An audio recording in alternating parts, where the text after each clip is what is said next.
Terpujilah Allah yang berkuasa atas hidup orang-orang yang percaya padanya.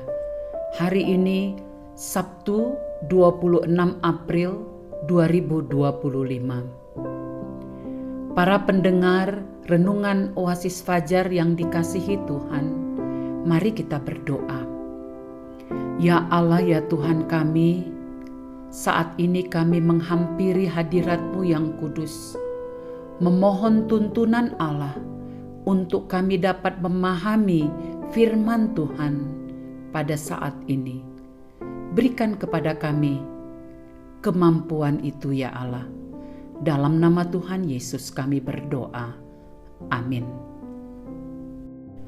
Saudara-saudara yang setia di dalam nama Tuhan Yesus, saya mengajak kita untuk membaca pembacaan firman Tuhan dalam Nehemia 13 ayat 1 hingga ayat ketiga dengan perikop berjudul Kesetiaan Nehemia kepada Hukum. Pada masa itu, bagian-bagian daripada kitab Musa dibacakan dengan didengar oleh rakyat. Didapati tertulis dalam kitab itu bahwa orang Amon dan orang Moab tidak boleh masuk jemaah Allah untuk selamanya, karena mereka tidak menyongsong orang Israel dengan roti dan air, malah mengupah Bileam melawan orang Israel supaya dikutukinya. Tetapi Allah kami mengubah kutuk itu menjadi berkat. Ketika mereka mendengar pembacaan Taurat itu, mereka memisahkan semua peranakan dari orang Israel.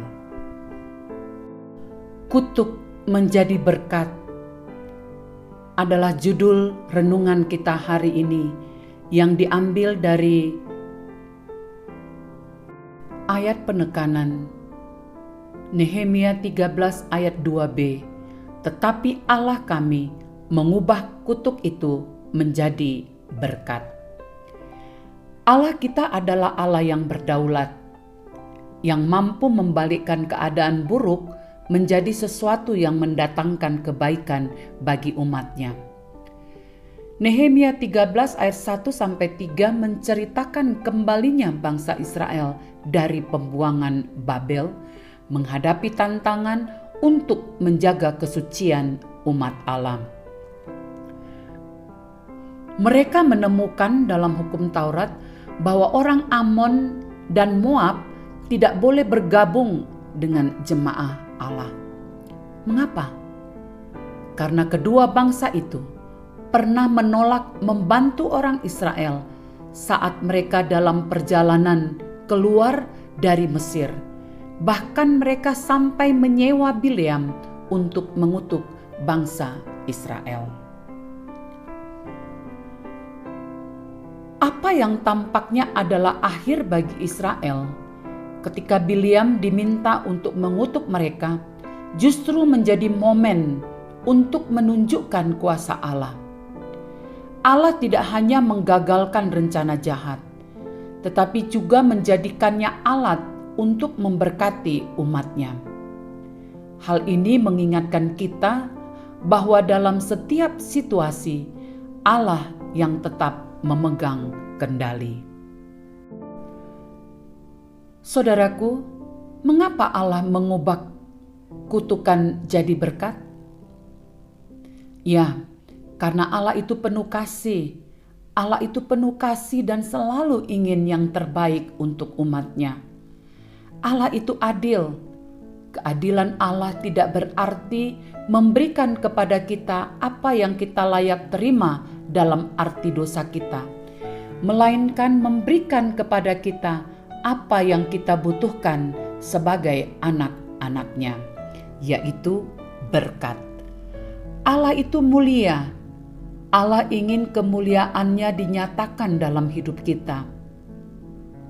Dengan mengubah kutukan menjadi berkat, Ia menunjukkan kuasa dan kasih-Nya yang tak terbatas.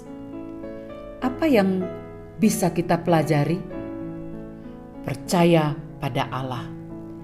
Kita harus selalu percaya bahwa Allah akan selalu ada untuk kita. Ia adalah Allah yang mengasihi dan memberkati umat-Nya, bukan sebaliknya. Ubah kata-kata negatif menjadi positif. Sama seperti Allah yang mengubah kutukan menjadi berkat, kita juga bisa mengubah kata-kata negatif menjadi positif. Kata-kata positif mengandung berkat, di mana dapat membangun dan menguatkan orang lain. Jadilah berkat bagi orang lain. Dengan kata-kata yang baik dan tindakan yang positif, kita bisa menjadi berkat bagi orang-orang di sekitar kita.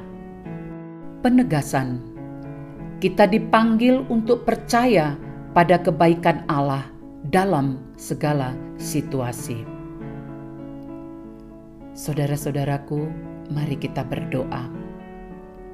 Tolonglah kami untuk dapat mempraktikkan kasih-Mu, ya Allah, dengan mengucapkan kata-kata yang membangun dan memberkati orang lain, bukan mengutuk.